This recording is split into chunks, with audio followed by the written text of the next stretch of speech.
Bolalar barchaga salom. Bugun sizlar bilan birgalikda Fotoversari yangi yo'nalishi bo'yicha gaplashamiz va undan tashqari bitta ikkita pak ochamiz do'stlar va Extra Time'dagi qaysi pakni ochish kerak, qaysi pakni ochmaslik kerak, shu to'g'risida ham aytib o'taman do'stlar. Chunki u yerga oshiqcha token va keraksiz kartochkalarni sarflashni kerak yo'q do'stlar. Birinchi o'rinda sizlarga Rejim Trainer bo'yicha o'zimning taktikamni ko'rsatib o'tsam.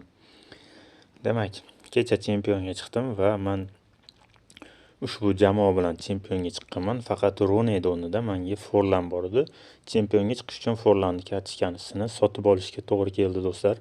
O'zim men boshqa jamoada o'ynayman. Mana o'zim o'ynaydigan sxemam. Faqat chempionga chiqish uchun taktikani o'zgartirishga to'g'ri keldi. Endi Rejim Trainer taktikasi nastroykalarini ko'rsatib o'taman sizlarga. Tak, qaranglar. Birinchi развитие atakani ochyapman. Развитие atakani nastroykasi do'stlar.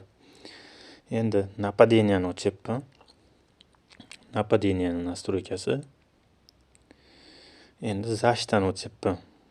Mana zashtani nastroykasi do'stlar. Va aytib o'tishim kerak, bu taktikalar hammada har xil ishlaydi do'stlar. Endi Fotoversari yangi eventiga o'tamiz.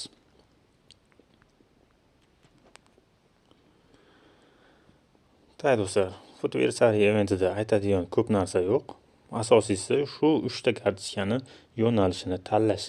Bu yerda ko'rib turibsizlar, 3 ta kartochkadan bittasini tanlab, o'sha kartochkani event yo'nalishi bo'yicha o'yna deyapti.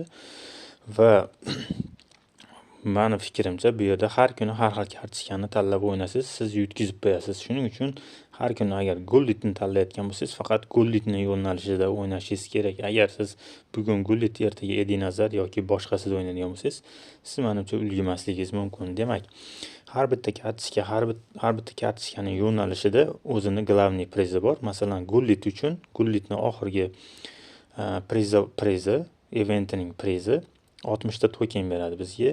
Edinazarniki 109, 113 kartochka beradi.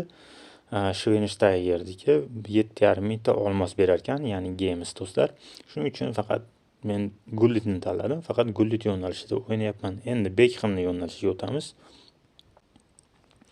Agar siz Beckhamni kartochkasini terishni xohlayotgan bo'lsangiz, ushbu kartochkalarni olgan bo'lsangiz, ularni qandaydir boshqa obmenlarga yoki trenirovkaga ishlatib olmaslikni maslahat beraman. Chunki bular bir-birini almashtiruvlari uchun kerak bo'ladi do'stlar. Bu yerda biz aniq bilaman, Beckhamni 113 kartochkasini olamiz. Nimaga desanglar, Beckham doim yuqori reytinglarda chiqqan. Buni oxirgi kartochkasi 109 bo'lib chiqqan edi. Endi 113 ga navbat keldi deb o'ylayman do'stlar. Va mana bu yerda ham ko'rishimiz mumkin. Bu yerdan ham biz 108 garantированный deyapti. 108 kartochkasini olamiz Beckhamda, lekin ushbu kartochkalarni almashtirib yubormaslikni maslahat beraman do'stlar. Agar siz Beckhamni termoqchi bo'lsangiz, bu kartochkalarni oxirigacha ushlashni maslahat beraman. Demak do'stlar, biz Extra Time'ga o'tamiz. Biz Extra Time tokenlarini ochamiz. Hozir faqat biz sizlar bilan bilib olishimiz kerak, bizga qaysini ochish foydali, qaysini ochish foydasiz do'stlar. Birinchisi, hozir bu yerga rasm ham qo'yib o'taman men montajda.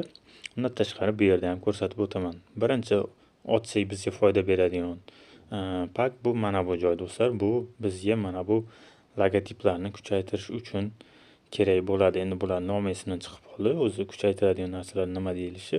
Faqat sizlarga shu o'zbekcha qilib aytib o'tib ketyapman. Bu yerdan yaxshi kartochkalar ham tushib qolyapti. Eng minimum 107 karta tushyapti va ushbu logotiplarni kuchaytirishga yordam beryapti do'stlar. Va doimiydek bizga 5000 talik pak do'stlar.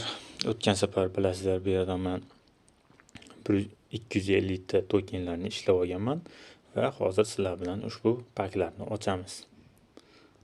Bu men uchun eng foydali, eng kerakli joy do'stlar, tokenlar to'plash uchun. 20 ta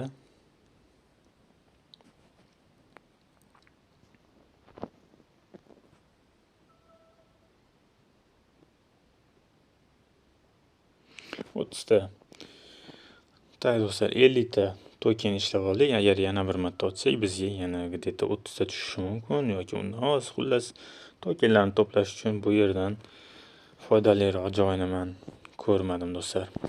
Va hozir biz sizlar bilan bitta open pack qilamiz.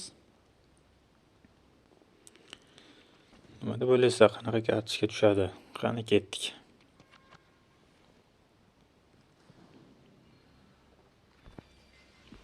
bir yuz sakkiz. Magazindan ham bitta ochib qo'yamiz do'stlar, bugun ochmadim.